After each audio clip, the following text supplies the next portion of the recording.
In this video, we'll look at installing Fusion 360 on a Windows computer. Begin at Autodesk.com. Go to the Sign In menu at the top of the page and click Sign In.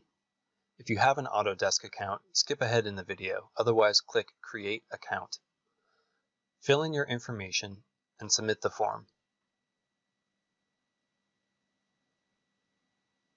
You'll be redirected back to Autodesk.com, but now you can see that you are logged in. Under your account icon, click on Manage Products and Downloads. You'll need to sign in once more. If this is your first sign-in, you will need to verify your email account.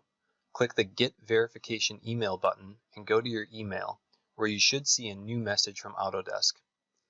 Open it and click on the verification button.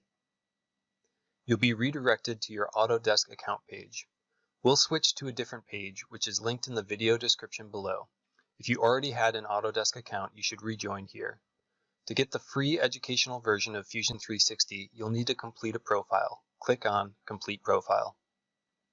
The next two pages will ask you questions about your location, institution, job title, and intended use of the software. If your institution isn't listed, you can add it to their collection. Now click on Get Access. When you click the download link, you will be redirected to another page and the download will begin. Once finished, launch it to begin the installation client. Follow the prompts as directed to complete the process.